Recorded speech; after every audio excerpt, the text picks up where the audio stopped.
은혜 받으실 하나님의 말씀은 마태복음 14장 22절로 33절에 있는 말씀입니다. 이 계시의 말씀을 읽을 때에 오늘도 우리와 함께 하시는 주님의 음성으로 들려줄 수 있기를 원합니다. 함께 낭독을 합니다. 예수께서 즉시 제자들을 재촉하사 자기가 무리를 보내는 동안에 배를 타고 앞서 건너편으로 가게 하시고 무리를 보내신 후에 기도하러 따로 산에 올라가시니라. 저물매 거기 혼자 계시더니 배가 이미 육지에서 술이나 떠나서 바람에 거스름으로 물결로 말미암아 고난을 당하더라. 밤 사경에 예수께서 바다 위로 걸어서 제자들에게 오시니 제자들이 그가 바다 위로 걸어오심을 보고 놀라 유령이라 하며 무서워하여 소리 지르거늘 예수께서 즉시 이르시되 안심하라 나니 두려워하지 말라. 베드로가 대답하여 이르되 주여 만일 주님이시거든 나를 명하사 무리로 오라 하소서 하니 오라 하시니 베드로가 배에서 내려 무리로 걸어서 예수께로 가되 바람을 보고 무서워 빠져가는지라 소리질러 이르되 주여 나를 구원하소서 하니 예수께서 즉시 손을 내밀어 그를 붙잡으시며 이르시되 믿음이 작은 자여 왜 의심하였느냐 하시고 배에 함께 오름에 바람이 그치는지라. 배에 있는 사람들이 예수께 절하며 이르되 진실로 하나님의 아들이로소이다 하더라. 영국의 왕 가운데 카누트라고 하는 아주 훌륭한 왕이 있었습니다. 이 카누트 왕은 겸손했고 믿음의 사람이었기 때문에 많은 신하들이 진실로 카누트 왕을 존경하기도 했고 경외하기도 했습니다. 그러니까 왕이니까 신하들이 이 왕을 신처럼 섬겼던 것이지요. 그런데 이 카누트 왕은 이런 것이 싫은 것이에요. 그래서 그렇게 하지 말라고 타일러도 이 신하들이 말을 듣지 않는 겁니다. 그래서 하루는 이 신하들을 데리고 바닷가로 간 것이에요. 모든 신하들을 바닷가에 딱 세워놓고 카누트 왕은 앞으로 나아가서 밀려오는 파도를 향하여 소리를 질렀습니다. 바람아, 카누트가 너희에게 명하노니 잠잠할지어다. 내게 밀려오는 파도야, 내가 내게 명령하노니 잔잔할지어다. 바람아, 잠잠할지어다. 바다야, 잔잔할지어다. 풍랑아, 밀려오지 말지어다. 아무리 소리를 질러대도 바람은 카누트 왕의 말을 듣지 않는 것이지요. 그런 후에 이 카누트 왕은 신하들을 향해서 이렇게 말했습니다. 너희들이 듣지 않았느냐? 나는 능력이 없느니라. 나는 너희와 똑같은 사람이다. 나는 신이 아니기에 능력이 없느니라. 파도가 내 말을 듣느냐? 바람이 내 명령을 듣지 않는 것을 너희가 보지 않았느냐? 풍랑이 내 말을 듣지 않는 것을 너희가 보지 않았느냐? 풍랑을 잔잔하게 하시는 이는 오직 예수밖에 없느니라. 우리가 의지해야 할 이는 우리 주 예수밖에 없느니라. 그분만이 모든 것을 명령하시고 그분만이 모든 것을 다스리시니 우리는 그분을 바라보고 그분만을 의지해야 하느니라. 이렇게 신하들에게 말을 전해주었답니다. 제자들이 배를 타고 갈릴리 바다를 건너갈 때 큰 풍랑을 만났습니다. 제자들이 이 풍랑과 씨름하고 있을 때 산에서 기도하시던 예수님이 제자들 곁으로 오기를 원하셨지요. 그래서 풍랑이는 바다를 걸어서 제자들의 곁으로 다가오고 있었습니다. 풍랑과 씨름하고 있던 제자들, 그런데 그 캄캄한 한밤중인데 저쪽 바다에서 하얀 것이 자기들을 향해 걸어오고 있는 것이에요. 그것을 본 제자들이 얼마나 놀랬겠습니까? 제자들이 유령이다 그러면서 비명을 질러댔는데, 이때 예수님이 그들을 향해서 이렇게 말했습니다. 얘들아, 나다. 그러니 두려워하지 말라. 유령이 아니라 예수님인 것을 안 제자들은 안도의 숨을 쉬었겠지요. 이때 베드로가 소리를 지릅니다. 만일 주님이시거든 나를 명하사 물 위로 오라 하소서. 이 말을 듣고 예수님이 와라 와라 이렇게 말씀을 하셨어요. 그 말을 듣고 베드로가 바다로 풍덩 들어가서 물 위를 걸어서 예수님에게로 나아가는 것이에요. 그러다가 출렁이는 험한 파도를 보고는 무서운 마음이 들기를 시작하자 이 베드로가 물속으로 빠져 들어가는 거지요. 이때 베드로가 다시금 소리를 지릅니다. 주여, 나를 구원하소서. 이것을 보신 예수님이 베드로의 손을 잡고 배로 끌어올려 태우게 되어졌습니다. 그러면서 예수님이 하시는 말씀이 믿음이 작은 자여 왜 의심하였느냐, 이렇게 책망을 하신 거예요. 베드로는 믿음이 작았지만 바다 위를 걸어본 기적을 경험한 사람이 된 것이에요. 풍랑이는 바다는 베드로로 하여금 바다 위를 걷는 기적을 경험하게 한 것이지요. 이처럼 풍랑과 같은 믿음의 시련은 우리로 하여금 하나님의 기적을 경험하게 하는 사건이 된 줄로 믿습니다. 베드로가 풍랑 위를 걷다가 두려움에 빠져 물속에 들어갈 때 주여 나를 구원하소서 하고 예수님에게 구원을 요청했습니다. 그렇게 할 때 하나님을 만나게 되고 구원하신 하나님의 손을 잡을 수가 있었던 것이에요. 여러분, 우리의 인생살이를 살다가 보면 우리가 전혀 예측할 수 없는 풍랑을 만날 수 있습니다. 이 풍랑이 우리를 물속에 빠뜨리는 것만이 아니에요. 오히려 풍랑으로 인해서 하나님의 구원의 손길을 경험할 수 있게 된다 하는 것입니다. 한번 따서 합시다. 풍랑이는 바다는 주님의 기적을 체험하는 기회이다. 지금 제자들이 배를 타고 갈릴리 바다를 건너가고 있는 거예요. 오병이어의 기적을 경험하고 기분 좋게 배를 타고 게네사렛 지역으로 옮겨가고 있는 것이거든요.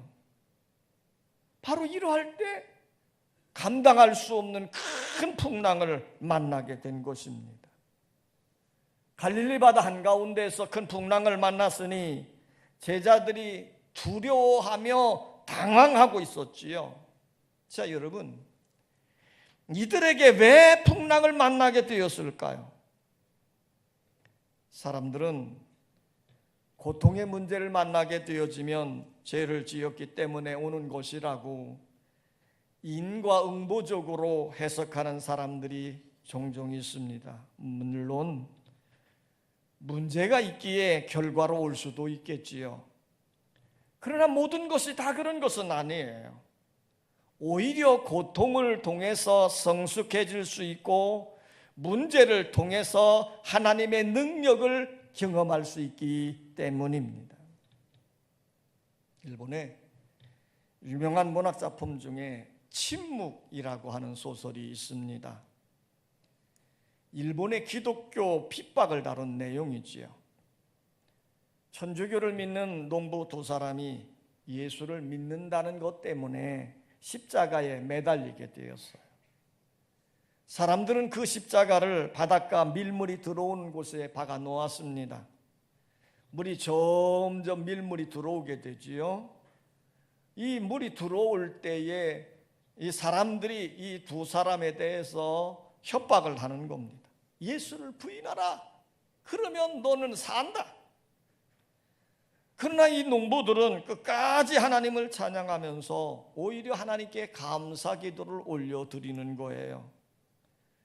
물이 점점 밀려 들어와서 허리에까지 차게 됩니다. 이제는 어깨까지 올라가고 잠시 뒤에는 목에까지 다다르게 된 것이에요. 이것을 멀리서 지켜보고 있던 신부가 너무너무 괴로워서 하나님께 간구합니다. 하나님이여, 저들을 도와주시옵소서. 하나님의 능력을 나타내시옵소서. 어찌하여 침묵하고만 계십니까? 그때에 신부의 귓가에 하늘에서 음성이 들려오는 거예요. 나는 침묵하고 있는 것이 아니라 저들과 고통을 함께하고 있느니라. 그렇습니다. 큰 풍랑 중에도 고통 중에도 하나님은 우리와 함께 하십니다. 제자들이 풍랑과 씨름하고 있을 때 예수님이 파도 위를 걸어서 다가오고 있었습니다.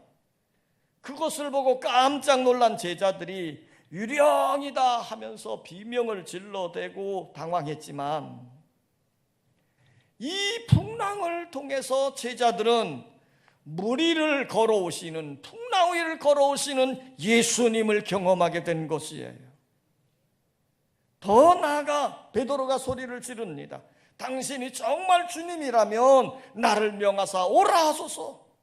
주님이 오라 그랬더니 베드로가 예수님을 바라보며 물 위를 걸어서 예수님에게로 나아가는 것이에요. 성도 여러분, 베드로가 바다 위를 걸어간 것이에요. 풍랑을 만나지 않았다면 제자들이 어떻게 바다 위를 걸어오시는 예수님을 만나고 베드로가 어떻게 파도 위를 걸을 수 있었겠습니까? 풍랑은 하나님의 기적을 경험하는 기회가 되는 것이에요. 그러므로 고통을 당하고 있다고 불평하거나 낙심하지 마십시오. 베드로처럼 주님께 간절히 간구하면 하나님은 반드시 능력의 손으로 구원해 주시는 줄 믿습니다. 따라서 합시다. 풍랑이는 바다는 자신의 믿음을 점검하는 기회이다. 베드로가 바다 위를 거닐면서 주님을 믿는 믿음으로 시선을 주님께 고정했을 때 그는 바다 위를 걸어갈 수 있었습니다. 그런데 이 베드로가 도중에 험하게 불어오는 바람, 풍랑이는 바다, 이것을 보면서 그의 마음에 두려운 마음이 들여오기를 시작한 것이에요. 한 성서학자는 이 장면에서 재미있는 상상을 했습니다. 베드로가 파도 위를 걸어가자 의심 많은 도마가 베드로를 향해서 이렇게 외쳤다는 거예요. 베드로 형제여, 저 출렁거리는 파도를 바라보시오. 이렇게 믿음으로 주님을 바라보고 걸어가고 있는 베드로를 방해했다는 것이에요. 그렇습니다. 우리가 믿음으로 살려고 하면 늘 방해하고 회방하는 사람들이 있게 마련이에요. 아무튼 베드로는 주님께로 향하던 시선을 멈추고 출렁거리는 파도를 바라본 순간 그는 물속으로 빠져 들어간 것이에요. 물속으로 빠져 들어가면서 베드로는 소리쳤습니다. 주여, 나를 구원하소서. 그러자 예수님은 즉시 베드로의 손을 잡아 이끌어 주시면서 믿음이 작은 자여 왜 의심하였느냐 이렇게 책망을 하신 것입니다. 오늘 예수님은 베드로를 향해서 믿음이 없다 이렇게 말씀하지 않았어요. 믿음이 작다라고 책망을 하신 것입니다. 주님이 오라 이렇게 말씀을 할 때 주저없이 무리를 걸어간 것만 보아도 베드로에게는 믿음이 있었습니다. 그런데 끝까지 주님을 바라보며 무리를 걸어갈 수 있는 지속적인 믿음이 부족했던 것이지요. 주님께 시선을 멈추고 출렁이는 파도를 바라보는 순간 그의 믿음은 흔들리기 시작했던 것입니다. 왜요? 믿음이 작기 때문이에요. 누가복음 8장에서도 이와 같은 상황이 벌어졌는데 제자들이 큰 풍랑을 만나게 되자 야단법석을 떠는 겁니다. 이때 예수님이 그 광풍 앞에 쩔쩔매는 제자들을 보시면서 너희의 믿음이 어디 있느냐 이렇게 책망하신 적이 있습니다. 베드로는 풍랑이는 바다에서 주님의 구원을 경험했습니다. 믿음이 작음으로 인하여 바닷속에 빠져 들어갈 때 주여 나를 구원하소서 하고 외쳤습니다. 이때 외쳤던 베드로의 기도는 매우 짧았지만 매우 절실한 간절한 기도였습니다. 주여 나를 구원하옵소서. 매우 간단한 기도였지만 이 기도가 주님의 마음을 움직였던 것입니다. 그래서 주님의 손을 붙잡고 그를 건져내 주셨던 것이지요. 기도는 하나님 앞에 오래 하는 것이 필요합니다. 기도라고 하는 것은 하나님과 영적 깊은 교제를 나누는 시간이기 때문이에요. 그러나 오래 기도한다고 꼭 응답받는 것은 아닙니다. 지금 베드로는 짤막한 기도였지만 간절한 절박한 베드로의 기도에 주님이 응답하시고 주님이 구원해 주셨던 것이에요. 풍랑 중에 기도하게 되었고 주님은 구원을 베풀어 주셨던 것입니다. 예수님과 베드로가 배에 오르자 그렇게 험한 풍랑이 잔잔해졌습니다. 여러분, 오늘 우리가 인생을 살아가면서 험한 인생의 풍랑과 같은 문제들을 만날 때 주님께 절박하고 간절한 믿음의 간구를 드리십시오. 그러면 주님은 그 기도를 들으시고 그리고 바람을 멈추고 풍랑 중에도 잔잔케 하는 놀라운 역사가 일어나게 될 줄 믿습니다. 미국의 신학 박사인 브라운도 목사님이 목회할 때의 일입니다. 목사님이 목회하는 교회 옆에 성질이 고약한 사람이 술집을 내려고 시청에 허가 신청서를 낸 것이에요. 그 사람은 술을 참 좋아했고 도박하는 것도 참 좋아했습니다. 그래서 그는 술집을 오픈하게 되면 홀에는 술을 팔고 내부에는 비밀의 방을 만들어서 도박판을 만들 계획을 가지고 지금 이 건물을 지을 계획을 가지고 뛰어다니는 거지요. 자, 이 소문이 목사님의 귀에까지 들린 거예요. 이 소문을 들은 목사님은 깊이 생각을 하다가 시청에 찾아가 담당 공무원을 만났습니다. 미국은 하나님의 복을 받은 나라입니다. 하나님의 복을 받고 잘 사는 나라가 되었는데 하나님이 미워하시는 일을 교회 옆에서 하다니 말이 됩니까? 술집 허가를 절대로 내주지 마십시오. 이렇게 담당 공무원에게 말하고 있는데 공교롭게도 이때 술집 허가서를 낸 사람이 들어오다가 목사님이 하는 말을 듣게 된 거예요. 그는 화가 나는 얼굴로 목사님에게 이렇게 말하는 겁니다. 목사님, 나와 무슨 원수가 졌기에 허가를 반대합니까? 술집은 나의 생업입니다. 목사님이 그 사람에게 말하는 겁니다. 다른 곳에 가서 하시지요. 왜 하필 교회 옆에서 하시려 합니까? 그렇게 말한 후에 공무원을 향해서 한마디 더 했어요. 알아서 하십시오. 교회 옆에 술집을 둘 수는 없습니다. 어느 날입니다. 한 교인이 찾아와서 목사님에게 이렇게 말하는 거예요. 목사님, 술집 허가를 내려는 그 사람이 목사님을 만나면 죽어버리겠다고 공무원이 떠들고 다닙니다. 그러니 몸 조심하세요. 목사님이 그 말을 들으니까 참 마음이 착잡하겠지요. 그래서 하나님께 기도하는 겁니다. 주님, 사탄의 시험을 물리쳐 주옵소서. 그 사람의 마음을 녹여주시고 예수님을 믿고 새 사람이 되게 하옵소서. 이렇게 기도하는 거예요. 한 주간이 지났습니다. 브라운더 목사님이 교회에 있는 서재 안에서 설교 준비를 하고 있는데 한 사람이 찾아온 것이에요. 술집을 내려고 했던 그 사람입니다. 순간 그 사람을 보는 순간 목사님의 마음속에 겁이 덜컥 난 거예요.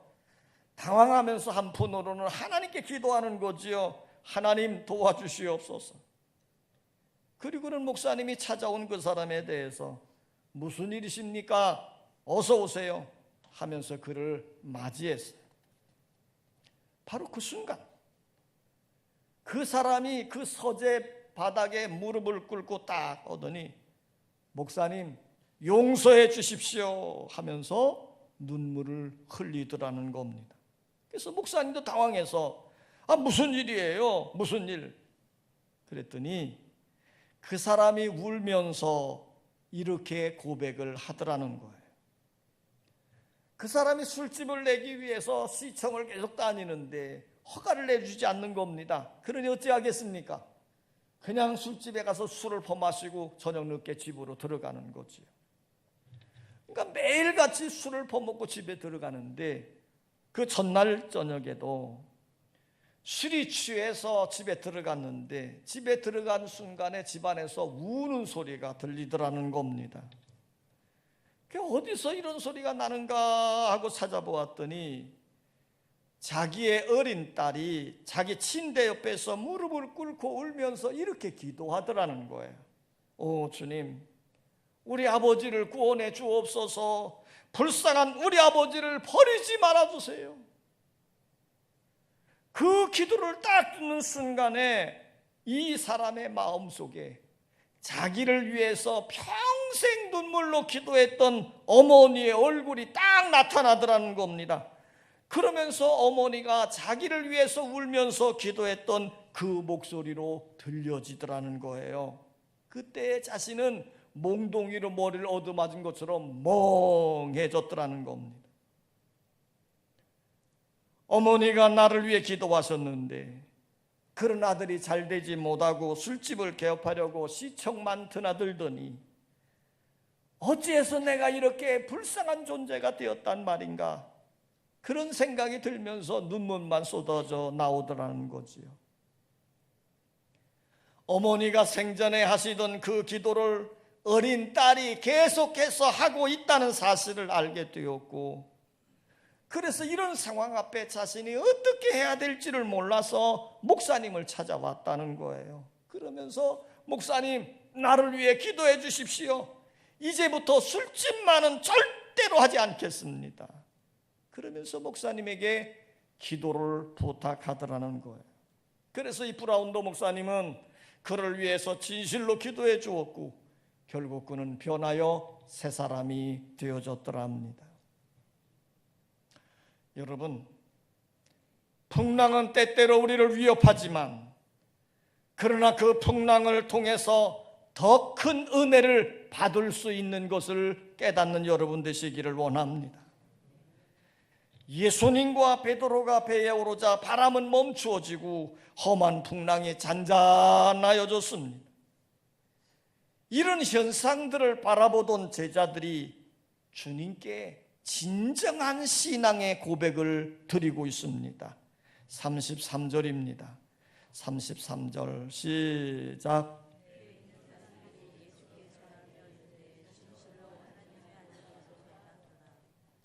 지금 배에서 풍랑을 경험했던 제자들이 예수님에 대해서 이렇게 말합니다. 그에게 꾸벅절하면서 진실로 하나님의 아들이로소이다. 제자들은 풍랑을 통해서 믿음이 견고해지고 성숙해졌던 것이에요. 그렇습니다. 믿음의 시련을 통과할 때 우리의 믿음은 더욱 견고해질 것입니다. 풍랑이는 바다는 우리로 하여금 주님의 기적을 경험하는 기회가 되게 합니다. 풍랑이는 바다는 자신의 믿음을 점검해보는 기회입니다.